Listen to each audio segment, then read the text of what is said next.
ہر وہ شہید جو اس خانہ جنگی میں شہید ہوا ہے، اس کی ماں نے دل پر پتھر رکھا ہوا ہے۔ ماں نے کہا وہ کسی کو بتاتے ہوئے شرمسار ہوتی ہیں کہ انہوں نے جو بیٹے اسلام کے دشمنوں کے خلاف لڑنے کے لیے بھیجے تھے وہ آپس میں لڑ کر مارے گئے۔ اس کا ذمہ دار کون ہے؟ میرا بیٹا۔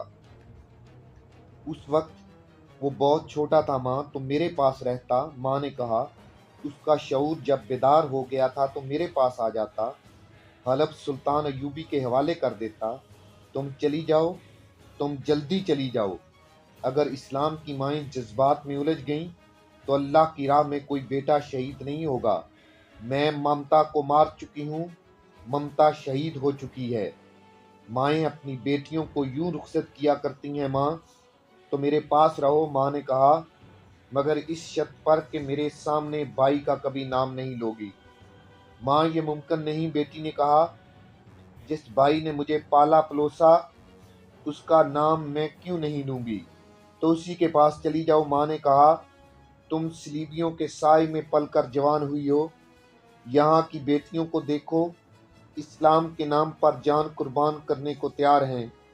میں جب انہیں جنگی تربیت دیتی اور انہیں ڈانٹتی اور جھڑکتی ہوں تو ڈرتی ہوں کہ ان میں سے کوئی مجھے یہ نہ کہہ بیٹھے کہ ذرا اپنی بیٹی کی بھی خبر لو۔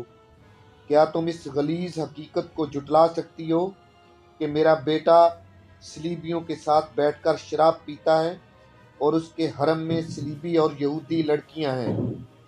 شمس النساء کا سر جھک گیا، وہ انکار نہ کر سکی۔ اپنی ماں کے گھر کا کھانا قبول کر لو اور جاؤ۔ ماں نے کہا اگر میرا بیٹا زندہ ہوا تو اسے کہنا کہ ماں نے تمہیں دودھ کی داریں بخش دی ہیں مگر شہیدوں کا خون نہیں بخشا۔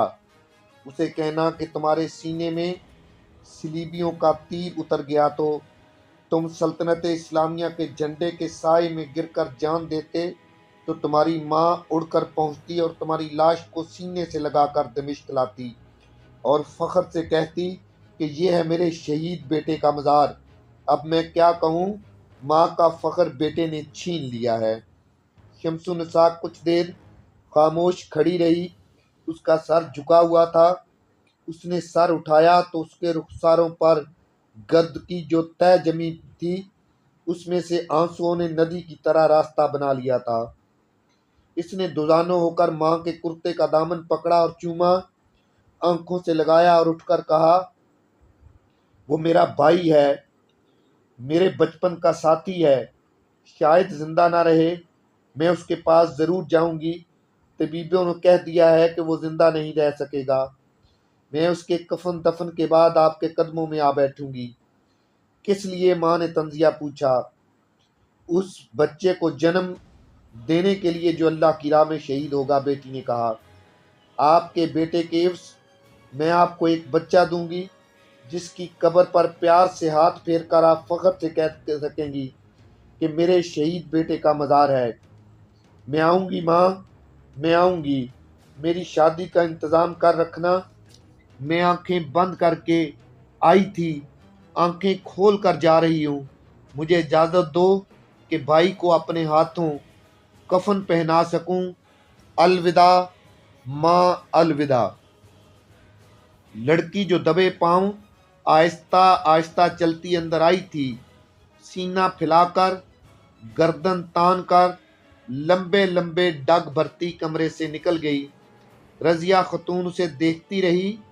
دروازہ بند ہوا تو اس نے بازو پھیلا دیے اور وہ دروازے تک گئی۔ اس کے منہ سے چیخ سی نکلی، میری بچی۔ اس نے دروازہ ذرا سا کھولا، باہر سے اسے اپنی بچی کی آواز سنائی دی جو بڑی ہی گرجدار تھی، تمام سواروں کو جلدی بلاؤ، حلب کو واپسی کے لیے فوراً۔ ذرا سی دیر بعد ماں نے ذرا سے کھلے ہوئے کواڑ میں سے دیکھا، اس کی بیٹی گھوڑے پر سوار 8 سواروں کے آگے چلی جا رہی تھی جو اس کے حکم پر تیز ہو گئے۔ رضیہ خاتون نے کواڑ بند کر دیا اور اس کی ہچکی بند گئی۔ خادمہ اندر آئی تو رضیہ خاتون نے روتے ہوئے کہا کہ میری بیٹی بھوکی چلی گئی ہے۔ جب ماں بیٹی کی ملاقات ہوئی 2 سال پہلے کا واقعہ ہے اس سے، جب سلطان ایوبی نے ابن اون کو ایسی شکست دی کہ اس کا قلعہ، اس کی فوج جنگی قیدیوں سے اس طرح مسمار کر دیا تھا کہ اس کا نام و نشان نہیں رہا تھا۔ اس کا ملبہ دریا میں پھینک دیا گیا تھا۔ اس کے فوراً بعد سلطان ایوبی نے صلیبی بادشاہ بلڈون کو شکست دی۔ یہ دراصل ایک مسلمان جاسوس کا کارنامہ تھا۔ اس نے سلطان ایوبی کو بروقت اطلاع دی تھی کہ فوج فلاں پہاڑی پر گھات میں بیٹھی ہے۔ آپ نے ان دونوں جنگوں کی کہانی میری پچھلی قسط میں سن چکے ہیں۔ یہ بلڈون کی دوسری پسپائی اور پٹائی تھی۔ اس سے پہلے وہ سلطان ایوبی کے بھائی العادل سے ایسی ہی شکست کھا چکا تھا۔